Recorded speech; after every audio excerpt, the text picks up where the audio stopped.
The word legend does not even begin to cover our next guest. I mean, I think there should be a statue of this man on every corner in Washington, D.C., but we will get to that later. In college, he was the Final Four MVP. In the NBA, Rookie of the Year, 11-time All-Star, 10-time All-NBA First Team. He once scored 61 points in an NBA Finals game, which is still the record, by the way. And his 27.4 points per game ranks third in NBA history, behind only Michael Jordan and Wilt Chamberlain. So welcome, Elgin Baylor. Thank you so much for joining us. Growing up in D.C., I mean, the way people say your name in my hometown, your hometown, is, I'm so thrilled you're here. You can see I'm kind of losing my composure a little bit. This is Elgin Baylor. I want to ask you first about your book, because this is awesome. You're not someone who has spoken, you don't go out and advertise for yourself a lot. You're not known as a showy guy who's always bragging. So I want to know what the reaction has been. Now that you finally wrote a book, I know people wanted this for a long time. How have people been reacting to it? Great. I mean, the reactions have been great. I can't say I'm surprised. I am surprised, And everywhere I've gone, people have complimented me, the fact that, book, and they've read it. And they've said some nice things about it.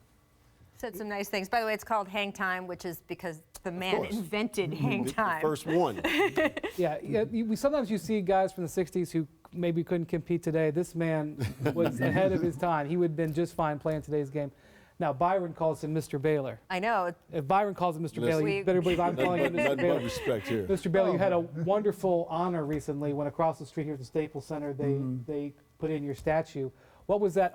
Some people said that was way overdue, but what did that honor mean to you to get that? No, it was great, because they had some other great players there, too, getting the statue. And I'm very grateful, honored that, to get a statue, and I'm really happy about it. Well, I want to ask you this, Mr. Baylor, and we've been at golf tournaments and all that good stuff together for a number of years, but you were the first African-American general manager in this league. Have you seen any progress in that position of having African-Americans in the front office, or do you think it's just kind of stayed where it has been for a long time? Well, I haven't really followed it much, but I think there have been more, more than they've had in some time. They have a lot of African Americans now, in the front office.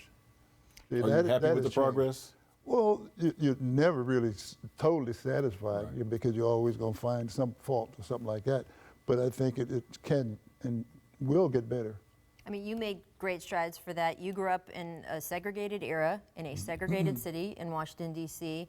You went to work for Donald Sterling, and we do not have enough time on this network, much less on this show, to get into the intricacies of that. But you did sue him in 2009, and I know that after he was thrown out of the league, you said very simply that justice had been served. The fact that you stood up for yourself and for other people in that position, you were willing to go to court over it, I know had a huge impact on other executives and coaches and former players around the league thinking what their worth was. Is that something that you still guys talk to you about today? No, not really. No, it's something, it's a dead issue. Down is here and gone, Yes. So really, there really hasn't been any discussion about it. No one really want to even talk about it. Well, I had asked Byron before the show, I said, do you have any Elgin Baylor stories? And I'm thinking, Lakers legend, maybe you came and spoke to them during the Showtime era, and the look on his face, he's like, I didn't play with Elgin Baylor.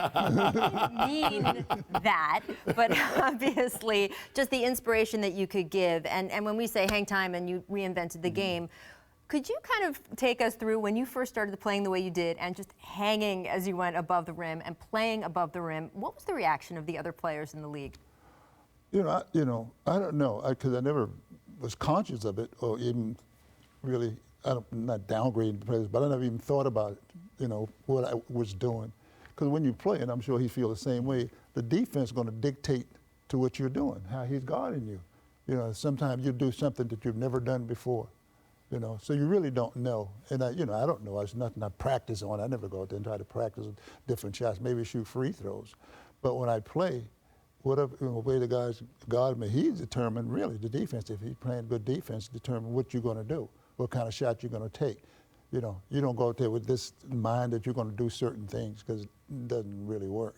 And you can't play that way. You shouldn't be playing that way. You should let the game, come to you.